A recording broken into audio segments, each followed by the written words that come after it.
பத்திரிகையாளர்களை தேமுதிக தலைவர் விஜயகாந்த் அவமதித்த விவகாரத்தில் பல்வேறு அரசியல் கட்சி தலைவர்களும் எதிர்ப்பை வெளிப்படுத்தியுள்ளனர். திமுக பொருளாளர் மு.க.ஸ்டாலின் விஜயகாந்த் நடந்து கொண்ட விதத்தை நியாயப்படுத்துவது போல் கருத்து கூறியிருக்கிறார். வைகோ கருத்து கூற மறுத்துவிட்டார்.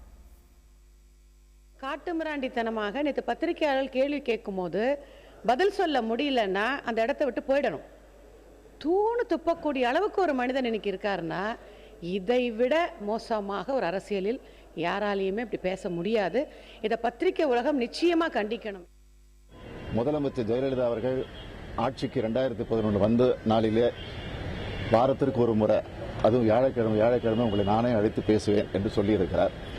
ஒரு முறையாவது உங்களை அழைத்து பேசியிருக்கிறாரா, அல்லது நீங்களாவது போய் அவரை சந்தித்து பேசுகிற பேட்டி எடுக்கிற முயற்சி ஈடுபட்டிருக்கிறீர்களா என்று நான் பலமுறை உங்களிடத்தில் கேட்டிருக்கிறேன்.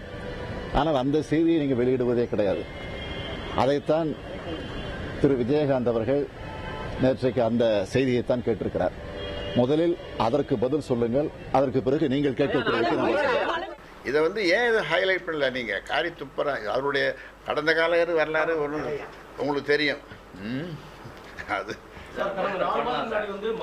ஆனால் ஊடகங்கள், அது பிரிண்டிங் அல்ல விஷுவல் ஏதோ ஒன்று, ஊடகங்கள் ஜீரோவாக இருக்கிறவங்களாம் நீங்கள் ஹீரோவாக ஆக்குறாங்க. மறுபடியும் இந்த பத்திரிகைகளில் அங்கே போகிறார், இங்கே போகிறார், இங்கே வரார், இங்கே பண்ணுறார், இங்கே செய்கிறார்.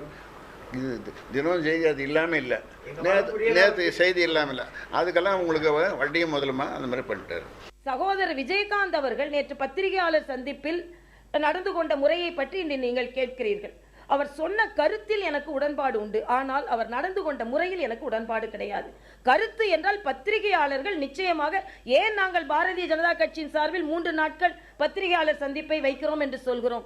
பத்திரிகையாளர்கள் தான் இந்த ஜனநாயகத்தில் தூண்களாக விளங்குபவர்கள். அவர்கள் மக்களுக்கான கருத்துக்களை எடுத்து செல்பவர்கள். அதனால் பத்திரிகையாளர்கள் எந்த விதத்திலும் அவர்கள் மதிக்கப்பட வேண்டும் என்பதில் எந்த மாற்று கருத்தும் இல்லை. நான் எந்த கருத்தும் சொல்ல விரும்பவில்லை. No comment. அதாவது அவர் பேரை மாத்திட்டாங்க. இப்போ அவர் பேர் விஜயகாந்த் அப்படின்னு தான் மக்கள் கூப்பிட போறாங்க. இனிமேட்டு ஒரு எச்சரிக்கை யாருக்கு? கலைஞருக்கும் வைகோவுக்கும் பொன் ராதாகிருஷ்ணன் அவருக்கும் இளங்கோவன் அவர்களும் ஒரு எச்சரிக்கை. அவர்கிட்ட கூட்டணி பேச்சுவார்த்தையில் கொஞ்சம் தள்ளி நின்று பேசணும்.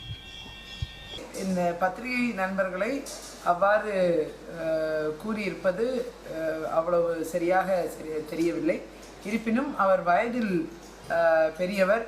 அவர் கூறிய கருத்து என்பது முதல்வரை நீங்கள் கேள்வி கேட்க முடியுமா என்ற ஒரு கருத்தை கூறியிருந்தார். அந்த கருத்து கேட்டது என்னமோ சரியான ஒரு விஷயம்தான், ஆனால் கேட்ட விதம்தான் தவறு.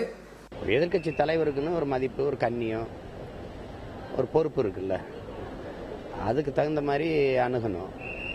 இது இப்போ நீ பார்க்குறவங்கெல்லாம் பல இடங்களில் அதை நகைச்சுவையாக நகர்த்தி விட்டுறாங்க. இப்போ டெல்லியில் பேசுறது, இங்கே பேசுறது எல்லாம். இப்போ இது பத்திரிகையாளர்களை அவமதிக்கிறது, அது ஒரு மிகுந்த வருத்தத்தை தருது. அது கண்டிக்கத்தக்கது. அதை முதல்ல அவர் மாற்றிக்கொள்ளணும்.